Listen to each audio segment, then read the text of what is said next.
بسم اللہ الرحمن الرحیم۔ نماز تراویح اور قیام کے بارے میں کچھ سوالات ہیں۔ پہلی سوال یہ کہ کیا نماز تراویح صرف سنت ہے یا سنت مؤکدہ؟ تو اس کا جواب یہ ہے کہ یہ تراویح کی نماز سنت مؤکدہ ہے۔ نبی کریم صلی اللہ علیہ وسلم نے اس کی ترغیب دیتے ہوئے فرمایا، من قام رمضان ایمانا واحتسابا غفر له ما تقدم من ذنبه۔ صحیح بخاری صلاۃ التراویح باب کے اندر یہ آپ نے بتایا کہ صحیح مسلم کے اندر بھی یہ حدیث آئی ہے، جو شخص ایمان کے ساتھ اور حصول ثواب کی نیت سے اخلاص سے رمضان میں قیام کرے گا تو اللہ تعالیٰ اس کے سابقہ تمام گناہوں کو بخشش فرما دیتا ہے۔ یہ حدیث بھی ثابت ہے کہ نبی کریم صلی اللہ علیہ وسلم نے چند راتیں صحابہ کرام کو یہ نماز پڑھائی، پھر اس خدشے سے آپ نہیں پڑھائے کہ کہیں اللہ تعالیٰ یہ فرض نہ کر دے، اور یہ بھی صحیح بخاری کے اندر موجود ہے۔ لیکن صحابہ کرام کو آپ نے یہ ترغیب دی کہ وہ اپنے طور پر اس نماز کو ضرور پڑھیں، لہذا کوئی اکیلا پڑھ لیتا ہے، کوئی دو مل کر، کوئی تین مل کر جماعت سے ادا کر لیتے ہیں۔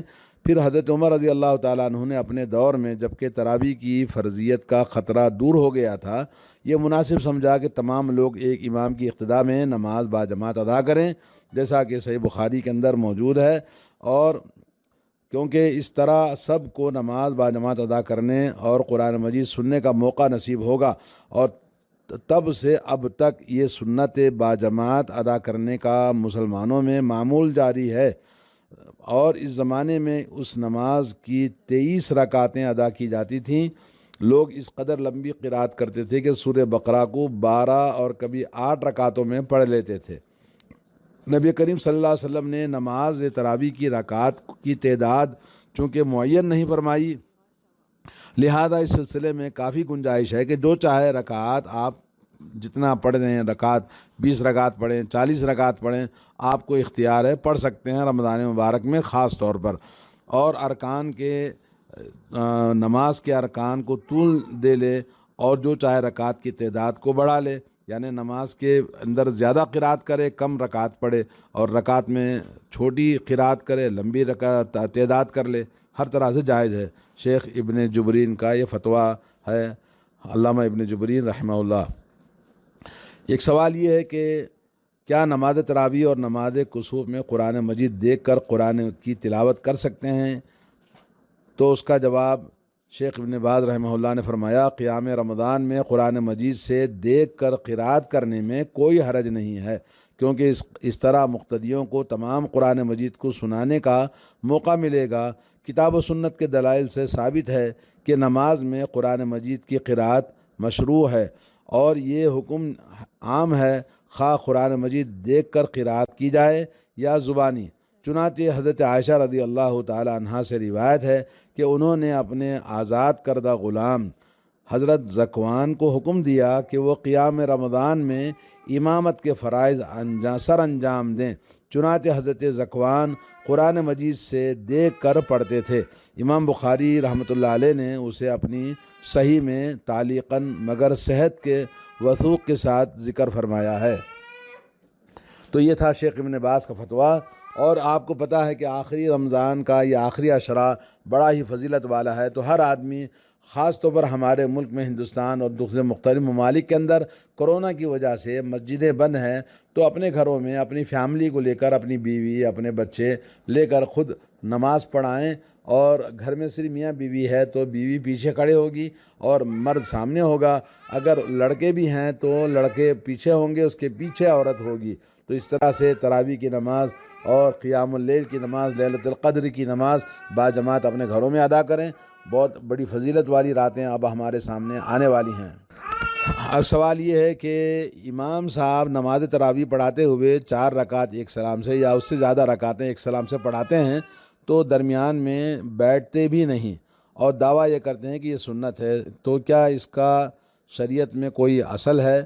سوال، اس کا جواب یہ ہے کہ شیخ ابن باز رحمہ اللہ نے کہا، اکثر اہل علم کے نزدیک یہ عمل غیر مشروع ہے، بلکہ مکروہ یا حرام ہے، کیونکہ نبی کریم صلی اللہ علیہ وسلم کا ارشاد گرامی یہ ہے کہ صلاۃ اللیل مثنی مثنی، صحیح بخاری کے اندر اور صحیح مسلم کے اندر یہ حدیث موجود ہے۔ صحیح بخاری میں 990 اور صحیح مسلم میں 749 کہ کہ رات کی نمازیں 2 رکعت کر کے پڑھنی ہیں، یہ نبی علیہ السلام کا حکم ہے۔ اور حضرت عائشہ رضی اللہ تعالی عنہ سے روایت ہے، کان رسول اللہ صلی اللہ علیہ وسلم یصلی فیما بین ان یفرغ من صلاۃ العشاء الی الفجر 11 رکعۃ یسلم بین کل رکعتین ویوتر بواحدہ۔ صحیح مسلم کی حدیث ہے، حدیث نمبر 736۔ فرماتی ہیں کہ رسول اللہ صلی اللہ علیہ وسلم نماز عشاء سے فارغ ہونے سے فجر کی نماز تک درمیانی وقفے میں 11 رکعت پڑھا کرتے تھے۔ ہر 2 رکعتوں کے بعد سلام پھیر دیا کرتے تھے اور 1 رکعت وتر پڑھا کرتے تھے۔ جی، تو اس حدیث سے آپ کو معلوم ہوا کہ رکعتیں 2 رکعت پڑھنا چاہیے، 4 رکعت ایک سلام سے پڑھنا جائز نہیں۔ حضرت عائشہ سے مروی ہے رضی اللہ تعالیٰ عنہ، یہ مشہور حدیث ہے، کان یصلی من اللیل 4 فلا تسأل عن حسنهن وطولهن ثم يصلي 4 فلا تسأل عن حسنهن وطولهن۔ صحیح بخاری باب التہجد میں باب قیام النبی صلی اللہ علیہ وسلم باللیل، اور صحیح مسلم میں بھی صحیح بخاری کا حدیث نمبر ہے 1147 اور صحیح مسلم میں 738۔ اللہ کے نبی صلی اللہ علیہ وسلم فرماتی ہیں کہ رات کو 4 رکعتیں پڑھا کرتے تھے۔ ان کی خوبصورتی اور ان کی لمبائی کے بارے میں مت پوچھیے، کتنی اچھی نمازیں ہوا کرتی تھی۔ پھر آپ 4 رکعتیں اور پڑھتے تھے، اور ان کی حسن اور طول کے بارے میں بھی مت پوچھیے، یعنی اتنی بڑی لمبی نمازیں پڑھتے تو 4 رکعتیں یعنی 2 سلام سے۔ تو اس سے مراد یہی ہے کہ آپ ہر 2 رکعتوں کے بعد سلام پھیرتے تھے۔ اس سے یہ مراد نہیں کہ آپ ایک ہی سلام سے 4 رکعتیں اکٹھی پڑھتے تھے، ایسا نہیں ہے، کیونکہ آپ سے مروی سابقہ حدیث سے یہ ثابت ہوتا ہے کہ آپ 2 رکعتوں پر سلام پھیرتا کرتے تھے۔ نیز آپ صلی اللہ علیہ وسلم کی یہ حدیث بھی ہے، صلاۃ اللیل مثنی مثنی، رات کی نمازیں 2 رکعت پڑھنی ہے، جیسا کہ قبل عظیم بیان کیا جا چکا ہے۔ نیز اصول یہ ہے کہ بعض احادیث بعض کی تصدیق اور تفسیر بیان کرتی ہیں، لہذا نماز کے لیے واجب ہے کہ وہ تمام احادیث قبول کر لے اور مبین طور پر مبین جو احادیث ہیں مجمل کی وہ تفسیر کرتی ہیں۔ تو اس طرح سے ہمیں رات کی تراویح کی نماز 2 رکعت ہی پڑھنا چاہیے، جو لوگ ملا کے پڑھتے ہیں وہ غلط ہے، واللہ ولی۔ سوال یہ ہے کہ ہماری مسجد میں امام صاحب تراویح اس قدر جلدی پڑھاتے ہیں کہ اس عظیم فرصت سے استفادہ کرتے ہوئے ہم نہ دعا مانگ سکتے ہیں، نہ تسبیح صحیح پڑھ سکتے ہیں، نہ نماز میں خشوع ادا ہو سکتا ہے۔ صرف تشہد اول پر اکتفا کرنا، یعنی اشہد ان لا الہ الا اللہ و اشہد ان محمد عبدہ و رسولہ تک پڑھنا، اس کے بعد پھر وہ نماز ختم کر دیتے ہیں، درود شریف نہیں پڑھا جاتا۔ یہ اس سلسلے میں آپ کیا حکم ہے؟ جواب شیخ کا یہ ہے کہ ائمہ مساجد کے لیے حکم شریعت یہ ہے کہ نماز خواہ تراویح ہو یا فرض، اسے نماز اطمینان و سکون سے پڑھانا ضروری ہے۔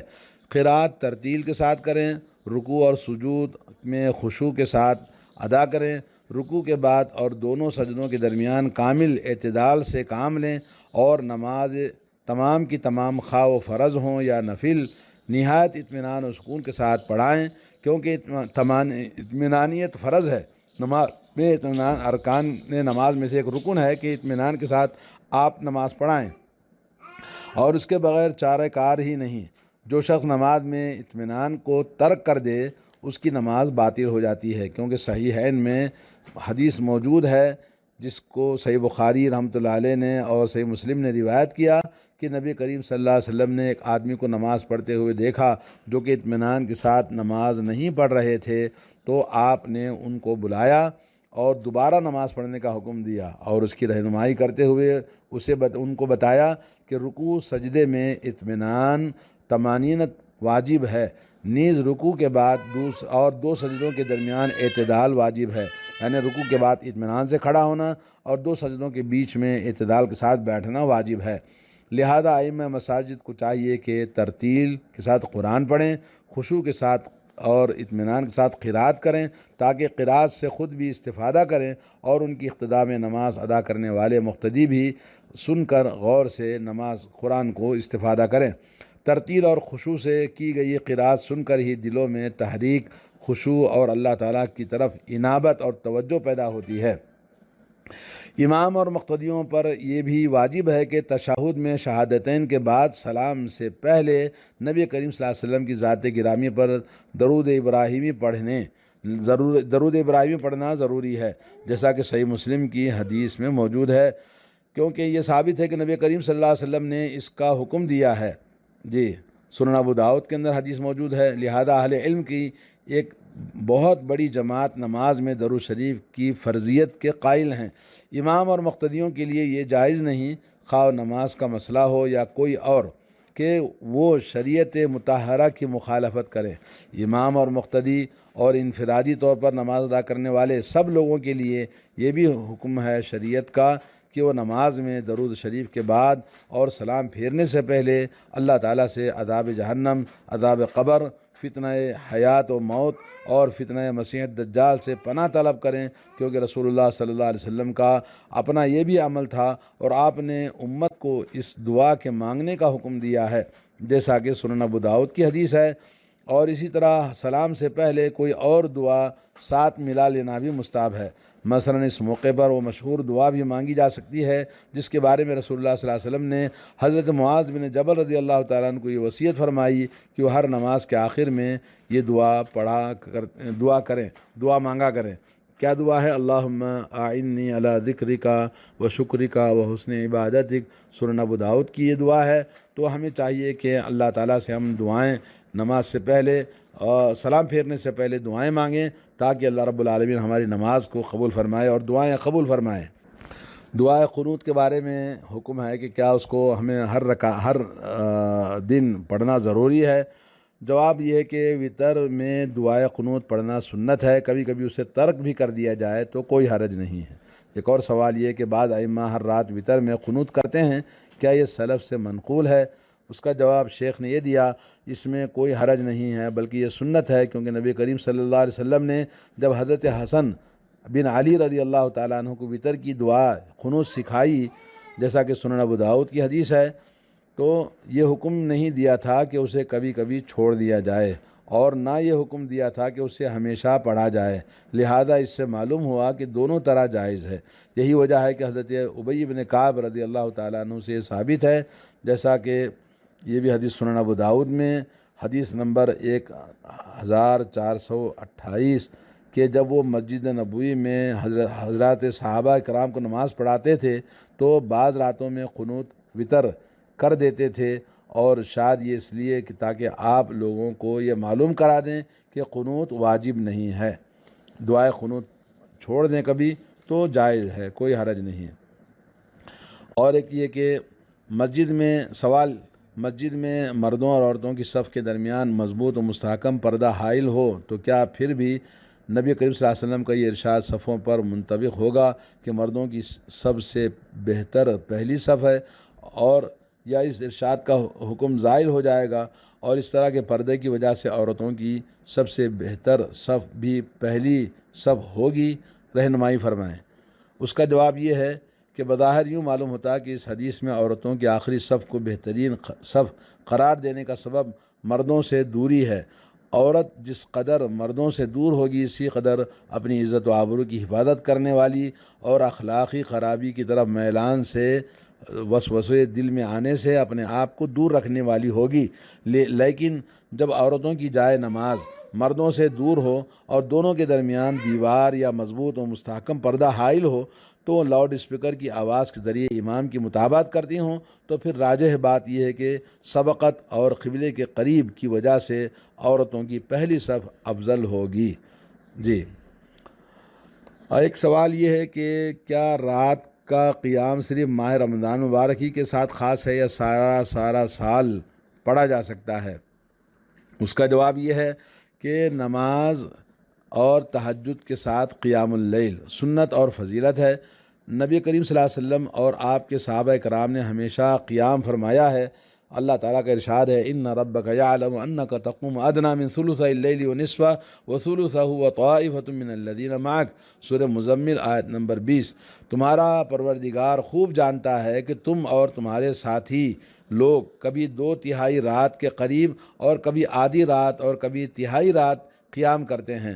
رات کا قیام رمضان کے ساتھ خاص نہیں بلکہ سارا سال کیا جا سکتا ہے، کرنا چاہیے۔ اس کا وقت عشاء اور فجر کے درمیان ہے، لیکن رات کے آخری حصے میں نماز پڑھنا زیادہ افضل ہے۔ رات کے درمیانی حصے میں پڑھ لے تو پھر بھی اجر و ثواب ملے گا۔ بہتر یہ کہ قیام سو کر اٹھنے کے بعد رات کے آخری پہر میں، آخری نصف کے بعد میں پڑھے تو بہتر افضل ہے، شیخ ابن جبرین نے کہا۔ واللہ عالم۔ اللہ تعالیٰ سے دعا ہے کہ اللہ تعالیٰ ہم تمام کو ان مبارک راتوں میں قیام اللیل کرنے اور کثرت سے دعائیں کرنے، نمازیں پڑھنے کی توفیق عطا فرمائے۔ وصلی اللہ علی نبینا محمد وعلی آلہ وصحبہ اجمعین۔